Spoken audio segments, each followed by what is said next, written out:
Dentro do mundo do futebol, tem épocas em que o time é o que se destaca e chama a atenção por sua performance. Eu me lembro, poucos anos atrás, assistir um time como o Barcelona jogando era um privilégio, era uma arte. Olha, era quase parecido com o Santos dos anos 60 e 70. Mas o tempo do Barcelona passou, como o do Santos passou. Atualmente, o grande time que se destaca é o Liverpool. Um time que tem sido extremamente eficiente em tudo que ele faz. Pode não ter aquela arte que era comum e presente no Barcelona, e nem tinha o Pelé, como o Santos tinha há tanto tempo atrás, mas é um time a ser batido. No atual momento, no campeonato inglês, ele conseguiu a façanha de perto de 23 jogos, ele empatou um e o resto ele ganhou. Ou seja, em toda a Europa, em todas as ligas importantes da Europa, nenhum time teve a performance que o Liverpool tem hoje, considerando o momento do futebol, do estágio do campeonato. Jogar nesse time é um privilégio, e jogar contra esse time é um tremendo desafio. Eu diria para vocês, que são torcedores do Flamengo, que recentemente perderam para ele por 1-0, que na atual conjuntura do que é o time do Liverpool, perder de 1-0 é ganhar de goleada. Um time marcado por excelência gera temor nos seus adversários e alegria, com certamente quem para ele torce. No ambiente do esporte coletivo, mas no ambiente de amigos, se costuma separar os times escolhendo duas pessoas que tenham a mesma equivalência em termos de qualidades como jogador, e essas duas pessoas vão se alternar escolhendo quem vai jogar, cujo objetivo é manter um certo equilíbrio.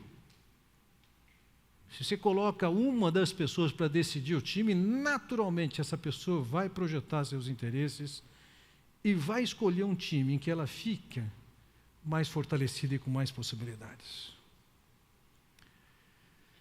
Pensando nos confrontos que nós temos na vida, nos embates que nós temos na vida, nas lutas, nos jogos que nós temos na vida, quais são as suas chances? Quais são as chances do seu time?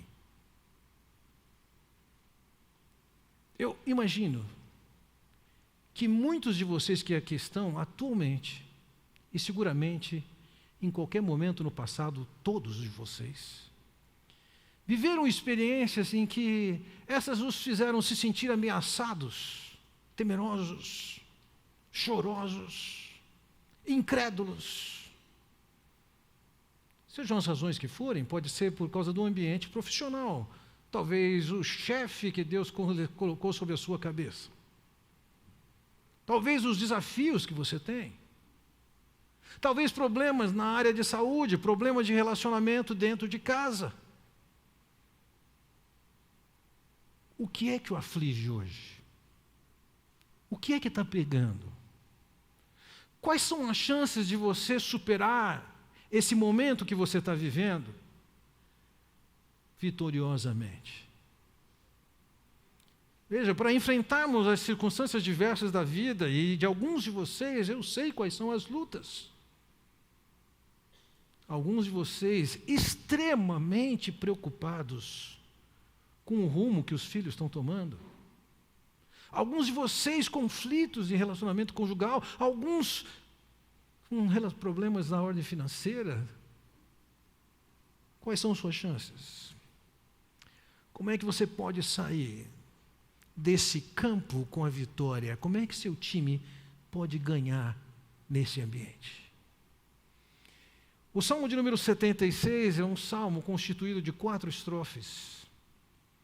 E eu quero considerar com vocês nessa noite algumas revelações que o salmista faz de Deus. Porque quando nós conhecemos a qualidade dos jogadores de um time, nós sabemos, se eu estou jogando no time desse camarada, tá bom para mim.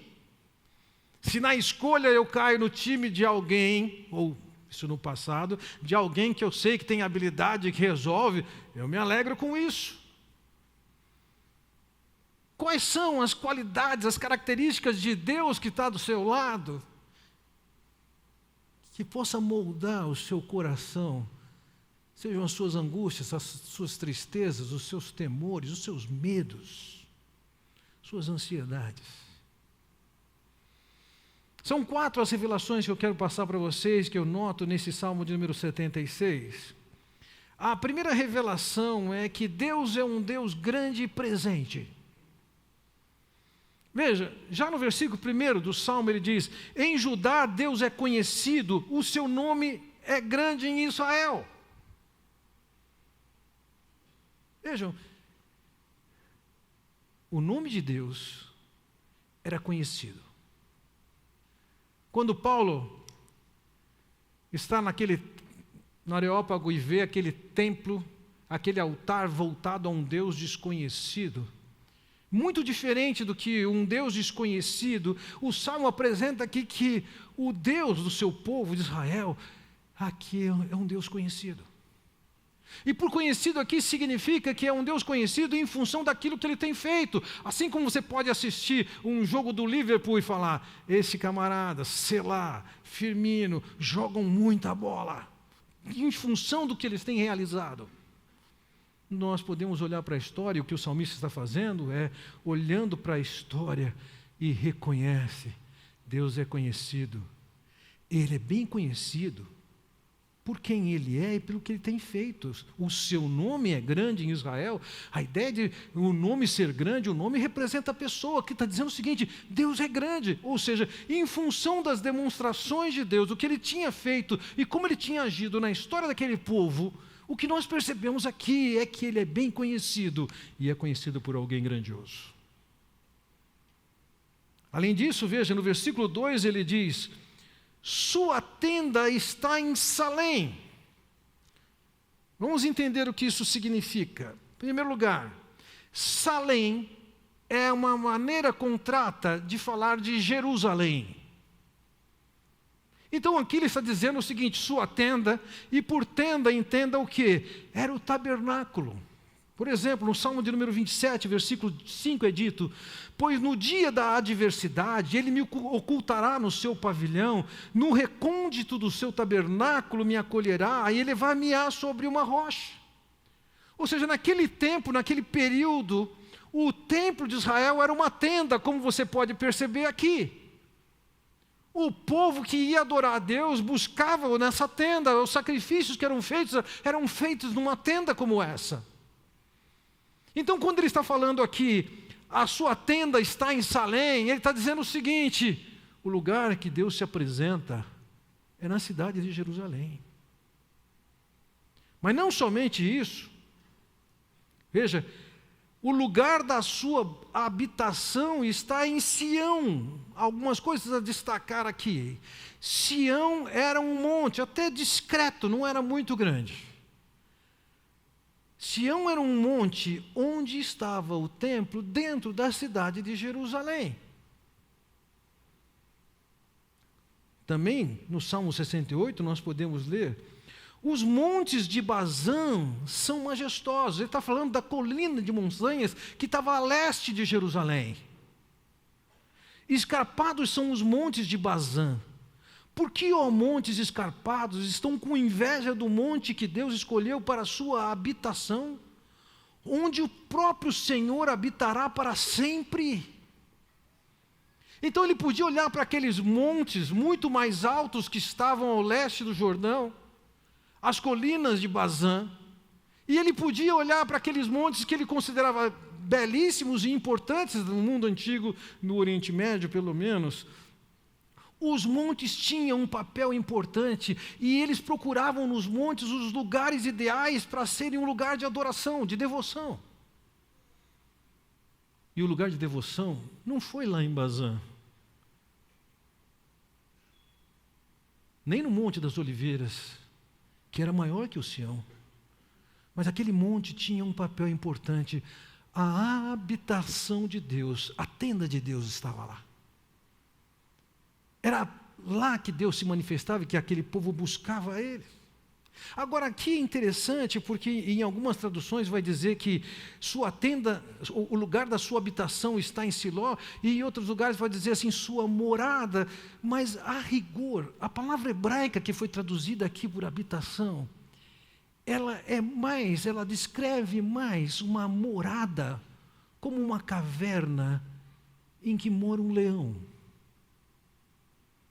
Então o que ele está enxergando é o seguinte, aqui em Sião, Deus se faz presente e Ele é o rei leão. Ele é o rei e Ele habita em Sião. E isso faz com que os montes em volta tenham até inveja do papel dessa cidade. E ali ele descreve no versículo 3, ali quebrou as flechas reluzentes, os escudos e as espadas, as armas de guerra. Veja, a visão que ele tem aqui e que ele apresenta aqui é que Deus montou a sua morada como um rei que ele é e ocupa uma posição. Esse rei está presente na vida do povo, no centro da vida daquele povo. Ele estava lá. E não só ele estava lá, ele era grande, ele fazia diferença. Pelas próprias instruções de Deus no Novo Testamento, nós não temos um templo físico, um edifício em que Deus mora.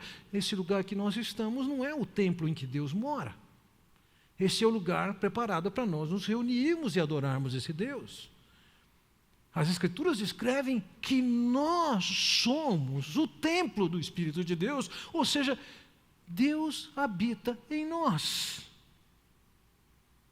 Então, esse Deus que estava presente no meio daquele povo, naquele tabernáculo, naquela cidade, naquele monte, Ele está dizendo assim, hoje eu estou com você, eu estou dentro de você. Estamos juntos. Você não está sozinho no que você tem para enfrentar. O que o angustia, o que aflige, o que preocupa, o que faz tremer, não está fora do meu saber, do meu agir, do meu estar. Então, esse é o primeiro aspecto que eu quero que você saiba e focalize. Deus é um Deus que está presente. Ele é grandioso naquilo que Ele faz. A segunda revelação que eu quero trazer para vocês é que Deus é um ilustre e interventor. Veja, no versículo 4 ele diz, resplendes de luz. És mais majestoso do que os montes cheios dos despojos. Em primeiro lugar, ele enxerga aqui que Deus resplende de luz, ou seja, Ele é ilustre. É alguém que brilha, Ele está em contraste com as trevas. É alguém marcado por dignidade. É um Deus glorioso. E ele diz, és mais majestoso do que os montes cheios de despojos. Ele está comparando esse Deus, que ele viu como se fosse um leão, que tem sua habitação em Jerusalém, em Sião, e ele está enxergando com toda a sua grandeza, seu brilho, sua majestade. Ele compara, és mais majestoso do que uma montanha cheia de despojos. Uma luta que pudesse ter ocorrido e o inimigo fugido e deixado seus tesouros, seus recursos lá, não comparam com conhecer quem é esse Deus. E por ele ser assim, esse guerreiro que habita a cidade junto com o povo, ele diz no versículo 5 então, os homens valorosos jazem saqueados e dormem o sono final, nenhum dos guerreiros foi capaz de erguer as mãos. Veja que Deus, na sua maneira de agir, aqui diz, em primeiro lugar, Ele mesmo derrota o inimigo. Existem batalhas em que Deus se envolveu com o povo e o povo foi extremamente eficiente na hora da batalha. Mas existiram batalhas em que Deus falou para o povo: vocês não vão lutar, eu vou fazer as coisas da minha maneira e vocês só vão ver a vitória acontecer. E aqui no caso ele diz, com o resultado da ação de Deus, os inimigos foram derrotados, jazem, dormem. E então ele diz: nenhum dos guerreiros foi capaz de erguer as mãos. Essa figura para mim, ela é intensa. Aquilo que o ameaça pode efetivamente derrubá-lo. Isso pode fugir da soberania de Deus, do poder de Deus, da bondade de Deus, do amor de Deus. Há situações em que Deus age de tal forma que Ele faz com que o inimigo não consiga levantar a mão. Nós estamos preocupados com o que vai acontecer aqui, A, B, C, D, e Deus está dizendo: eu estou controlando quem está do outro lado. Se abate. Em Isaías 37 nós temos um texto que descreve uma situação como essa. Pelo que assim diz o Senhor acerca do rei da Assíria: não entrará nesta cidade, nem lançará nela flecha alguma. Não virá perante ela com escudo, nem há de levantar tranqueiras contra ela. Pelo caminho por onde vier, por esse voltará. Mas nessa cidade não entrará, diz o Senhor. Porque eu defenderei essa cidade para a livrar por amor de mim e por amor do meu servo Davi. Então saiu o anjo do Senhor e feriu no arraial dos assírios a 185.000. E quando se levantaram os restantes pela manhã, eis que todos estes eram cadáveres. Se a gente sabe um pouco mais do nosso Deus, a gente toma consciência do que Ele pode fazer em diversas circunstâncias. Ele tem seu modo de agir não somente na sua vida, mas também na vida do que os cercam. Essa não é a única maneira de agir, mas Deus tem feito isso na história, e em história relativamente recente, nós vemos a maneira como um povo que estava debaixo de alguma hostilidade e agressividade, através de uma simples ação, acabou sendo liberto. Pensem, na guerra do Yom Kippur, em Israel, Jordânia, Síria e Egito se mobilizam para atacar Israel, conjuntamente. Israel decide inicialmente conter os egípcios, o que conseguiu fazer.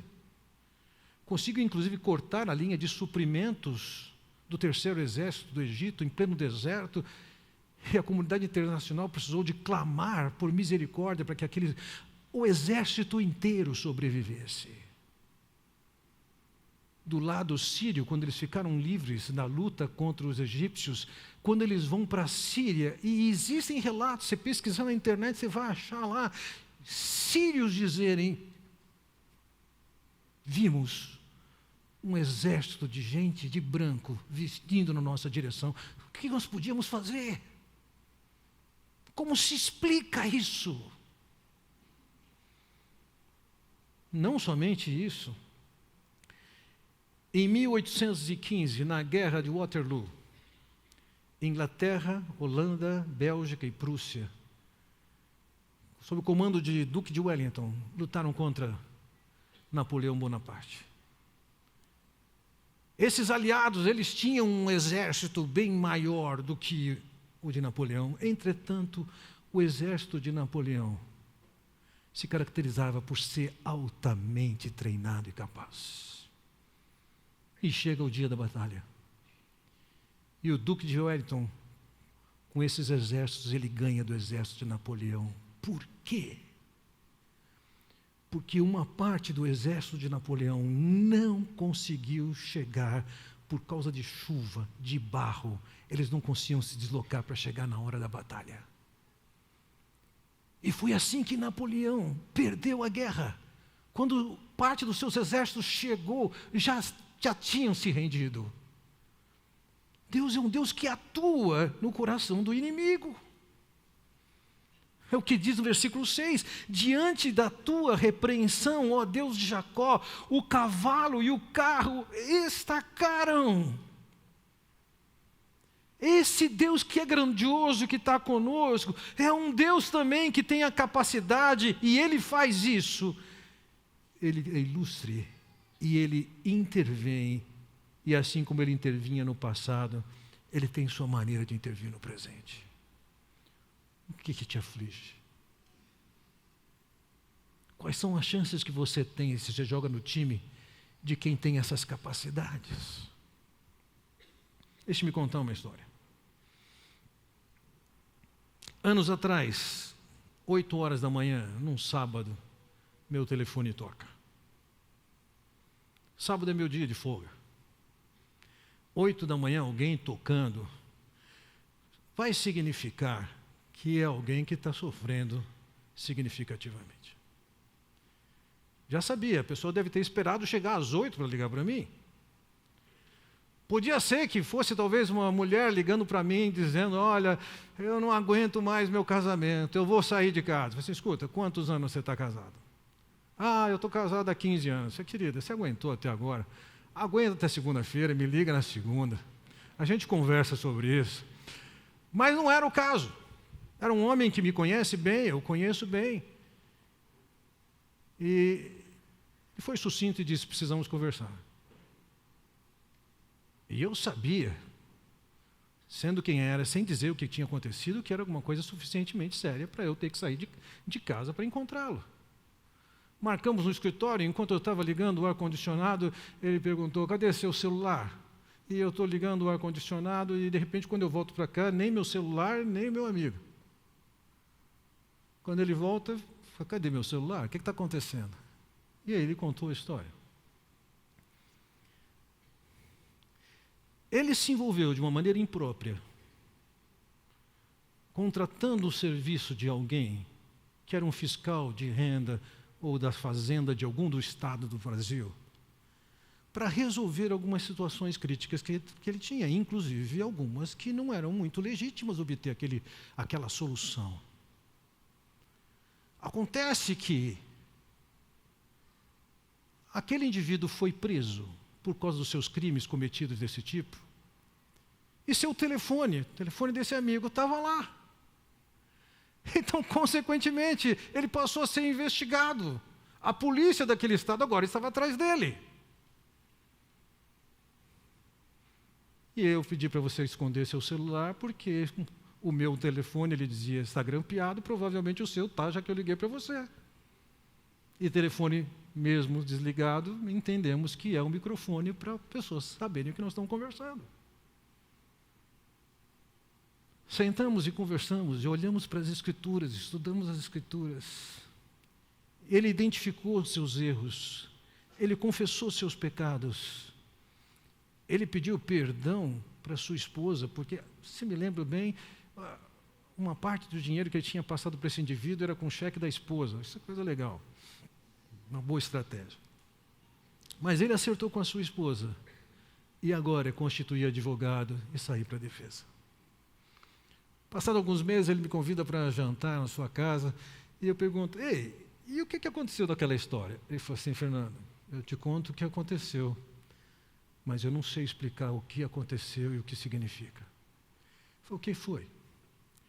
O policial que estava com o meu caso pegou meu telefone, meu número de telefone, e me ligou, só que ele não digitou o prefixo de Campinas. Caiu no telefone de outra pessoa naquele estado, naquela cidade. Curiosamente, o dono do telefone naquele estado era o mesmo nome dele. E para complicar, o indivíduo tinha problema com a polícia. Precisou de constituir advogado para se defender.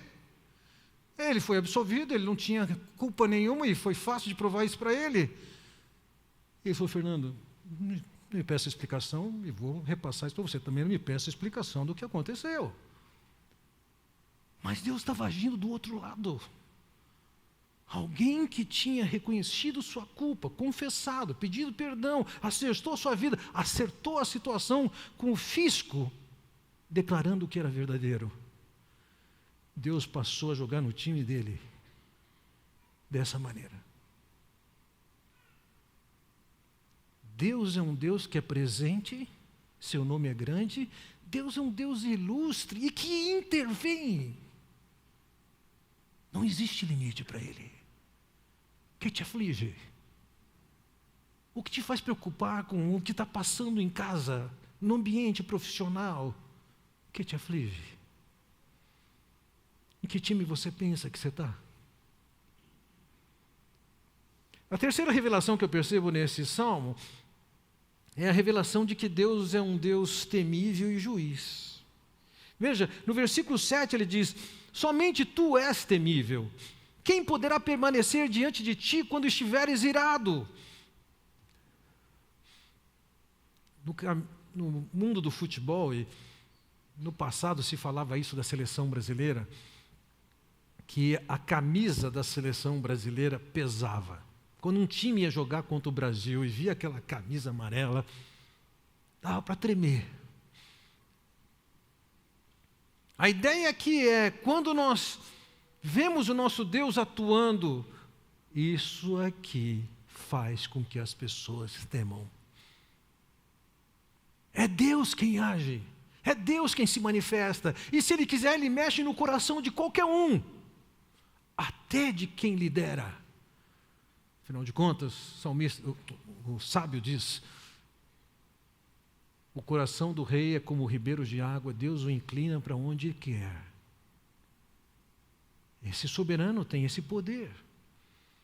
E esse soberano tem o poder de gerar, de produzir temor, reverência, respeito por esse Deus. E aqueles que podem ser uma ameaça para você, eles podem ter consciência de que se Deus estiver irado e contra essas pessoas, a parada vai ser dura. Então no versículo 8 ele diz assim: dos céus pronunciaste juízo e a terra tremeu e emudeceu. Do céu pronunciaste o juízo. Veja, Deus é um Deus que julga. Se nós flertamos com o pecado, com a desobediência, com a falta de reverência com Deus, a falta de levá-lo a sério, você pode ter certeza, o pau vai comer. Você pode ser filho de Deus, Ele ama você e pode saber disso. O filho que Ele ama, Ele também disciplina. Mas também quando o ímpio ameaça o filho de Deus, saiba disso, Deus também está pronto ali. Ele também vai julgar e vai agir e vai intervir na vida de quem for. Ao ponto de, como ele diz aqui, isso aqui gera temor e tremor. As pessoas chegam a emudecer. Então no versículo 9 ele diz: quando tu, ó Deus, te levantaste para julgar, para salvar todos os oprimidos da terra. Deus é o Deus que julga, mas é também o Deus que salva. Quando eu penso no Deus temível que é o nosso Deus, e muitas vezes olhando para a maneira com que tantas pessoas tratam a Deus, eu percebo que falta temor, reverência, seriedade com Deus. E que estão se expondo para ter o pior nas suas vidas. E eu vejo isso com uma frequência triste. Por outro lado, aqui eu vejo também que quando o povo de Deus está levando esse Deus a sério, Deus está dizendo: sou eu que te livro, sou eu que te salvo, eu sou a tua garantia. Meu irmão, minha irmã, o que é que está pegando? O que é que te aflige? O que é que te faz estar preocupado com o que está acontecendo? Deus está dizendo: sou eu que salvo. Descansa, relaxa, confia, Deixa eu agir. Esse Deus presente que intervém, que é temível e julga, também é, conforme diz a quarta revelação, é o Deus da ira e do ânimo. Então ele diz no versículo 10: pois até a ira humana há de louvar-te, e do resíduo das iras te cinges. Entendo isso aqui da seguinte maneira: imaginemos que existe uma ameaça de alguém irado. Você sente que alguém é indignado e tem força suficiente para destruir você. E Deus está dizendo o seguinte: eu sou aquele que quando alguém é uma ameaça para você, eu vou fazer com que essa ameaça se transforme em louvor a mim. As expressões de ira que te ameaçam, eu vou fazer com que isso seja um enfeite para mim. Ou seja, Deus está dizendo, eu vou agir, vou deixar evidente isso. Eu vou capitalizar em cima das ameaças que você está sofrendo, porque eu vou me manifestar nisso. O inimigo irado, ele efetivamente oferece risco. Mas para um filho de Deus, o inimigo irado oferece a oportunidade de Deus ser louvado. Não só pela sua confiança prévia, antes dele agir, como também depois dele agir, você poder dizer, o que Deus fez é incrível. A dificuldade de Deus que a gente vive é a oportunidade de Deus ser honrado nas nossas vidas. Ele tira o ânimo dos governantes, diz o versículo 12, e é temido pelos reis da terra. Ele age lá do lado oposto, onde tem a sua ameaça. Deus não tem limites. Ele não está no exército do lado de cá, e contido e restrito do lado de cá. Ele pode atuar de diversas maneiras. Talvez você já conheça a história de uma mulher temente a Deus, passando extrema necessidade dentro da sua casa, num momento de extrema necessidade de dar comida para os seus filhos, sem ter o que dar. Ela ora a Deus e pede, Deus, eu não tenho o que dar de comida para meus filhos. O vizinho ao lado ouviu a história. De alguma maneira ele se considerou, mas ele sendo um ateu, ele entendeu que aquilo era também uma oportunidade de trollar com aquela mulher. Então ele fez uma compra de comida e mandou alguém entregar aquela comida na casa daquela senhora, e esse indivíduo devia ir lá, entregar a comida e dizer o seguinte, mas ao contrário do que a senhora está pensando, quem mandou essa comida não foi Deus, quem mandou foi o diabo. E ele chegou, tocou a campainha, ela atendeu, ela entregou aquela cesta para aquela mulher, e a mulher falou, graças a Deus. E o indivíduo falou assim, olha, senhora, eu tenho uma notícia para dar para a senhora. Quem mandou isso para a senhora foi o diabo, não foi Deus. Ela falou, meu filho, meu Deus, quando Ele manda, até o diabo obedece.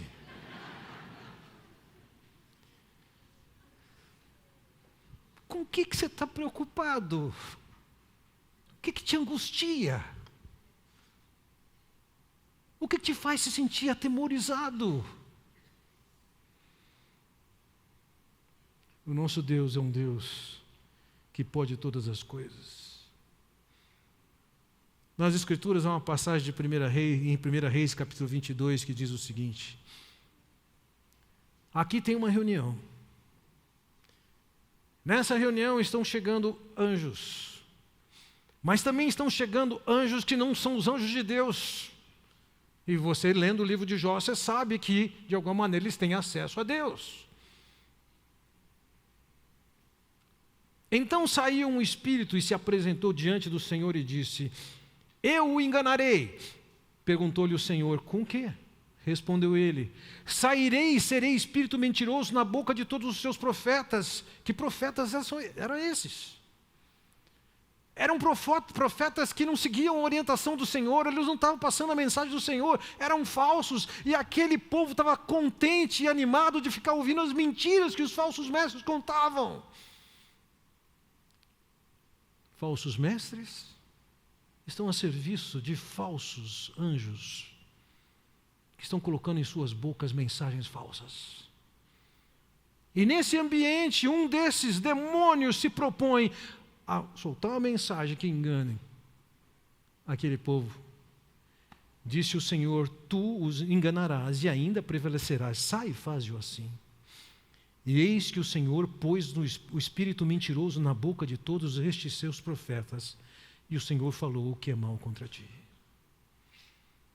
Não existe limite de atuação de Deus. Ele pode todas as coisas, Ele tem toda a autoridade. O que importa é você estar em sintonia com Ele, ligado com Ele, para desfrutar do que Ele quer e pode fazer, porque Ele não tem limites. O que te aflige? Em 2 Crônicas, capítulo 20, versículo 29, lemos: veio da parte de Deus o terror sobre todos os reinos daquelas terras, quando ouviram que o Senhor havia pelejado contra os inimigos de Israel. Vejam, a consciência, o saber que Deus estava agindo na vida das pessoas, os próprios inimigos pararam, respeitaram, honraram, estabeleceram novos limites. O que te aflige? O que te preocupa? O que te angustia?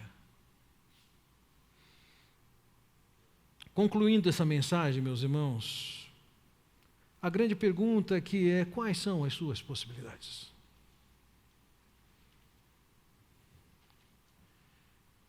Pergunto primeiro a você: o que é que o preocupa hoje? O que é que o angustia? O que o faz se sentir ameaçado? Defina claramente isso na sua mente agora. O que é? Pense por um momento. Identificou? Esse é o campo em que Deus pode agir e atuar na sua vida. Esse Deus que nós acabamos de ver descrito e revelado dentro do Salmo de número 76. É um Deus que está presente, está entre o seu povo. É um Deus que está conosco, está em nós. É um Deus que salva. É um Deus que os adversários não lhe oferecem nenhum tipo de ameaça. Ele não só pode capacitá-lo a enfrentá-los, como Ele pode agir e libertá-lo sem que você faça nenhuma força. É Ele quem impede o ímpio. É Ele quem coloca o ímpio até a serviço dEle. É Ele que inverte situações. Então, ao seu povo, Ele diz no versículo 11, vejam: façam votos ao Senhor, ao seu Deus, e não deixem de cumpri-los. Qual é a ameaça que você está passando hoje? Eu quero estimulá-lo a dizer: Senhor, eu quero resolver, eu quero ver isso resolvido. E uma vez que o Senhor resolva isso, eu prometo, e toma cuidado com isso, o que você prometer, se você não cumprir, você vai pagar caro por isso. Mas entre num acordo com Deus, um compromisso com Deus, e diga: Senhor, eu preciso ser liberto disso, o Senhor precisa agir aqui, eu me comprometo, eu quero ver a tua mão agindo. Dê essa oportunidade de Deus agir na sua vida. E uma vez que Ele agiu, que Ele libertou, que você superou a crise, cumpra com o que prometeu, esse é o seu papel. Mas também Ele diz aqui que todas as nações vizinhas tragam presentes a quem todos devem temer. Isso é para nós, isso é para todos. Tem o dever de apresentar a Deus suas ofertas, seus louvores a Deus, seu reconhecimento de quem é Deus. O profeta em Isaías, capítulo 8, diz: não chamem conspiração tudo o que esse povo chama conspiração. Não temam aquilo que eles temem e nem se apavorem. Ao Senhor dos Exércitos é que vocês devem considerar santo, a Ele é que vocês devem temer, dele é que vocês devem ter pavor. Na nossa sociedade nós vamos ouvir vozes de todos os lados dizendo o que nós temos que temer. É o problema que teve com o filho, é a situação que tem no trabalho, é a condição financeira que tem, é a China que exportando a sua gripe. O que o faz temer? Ele diz assim, olha, lá fora todo mundo está chamando que tem uma conspiração, lá fora todo mundo está dizendo que tem motivo de temer. Mas ele está dizendo, vocês não, vocês jogam no meu time. Você não pode tirar as mesmas conclusões que os outros tiram. Eu estou no seu time. Não tema. Não se apavore.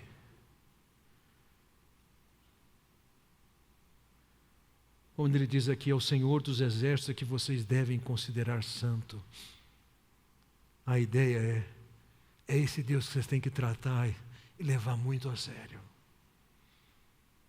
Não as vozes que vêm da sociedade, não a voz que vem do seu coração, não as notícias que chegam. Vejam, na sociedade humana todo mundo pode estar dizendo a mesma coisa. Isso é uma ameaça, isso é um problema. Todo mundo pode estar preocupado com a gripe que vem da China. Isso é normal para todo mundo, mas você não é igual a todo mundo. Você foi chamado para andar com Deus e provar desse Deus agindo na sua vida numa situação ou em outra.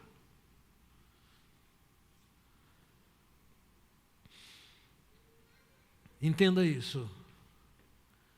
Deus é o mesmo, sempre foi. Foi ontem, hoje e será para sempre. Esse Deus que agia e atuava na vida daquele povo é o mesmo que age hoje. Você não pode se pautar pelo que a sociedade chama de ameaça, pelo que seu coração chama de ameaça. Você tem que se pautar por quem é que joga no seu time. E quem joga no seu time é o Deus Todo-Poderoso, todo sábio, toda autoridade, que está presente, que intervém, que é justo, que é temível, que te aflige.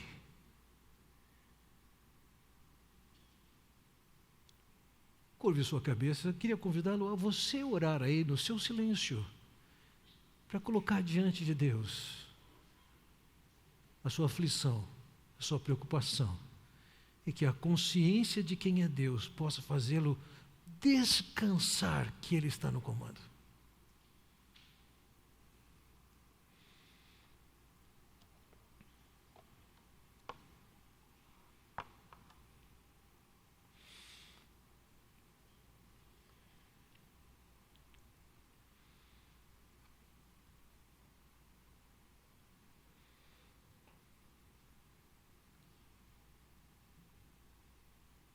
Ó Pai Celestial, eis aqui o teu povo. E por muitos aspectos poderíamos dizer que seria muito razoável se o Senhor nos ignorasse, nos desprezasse.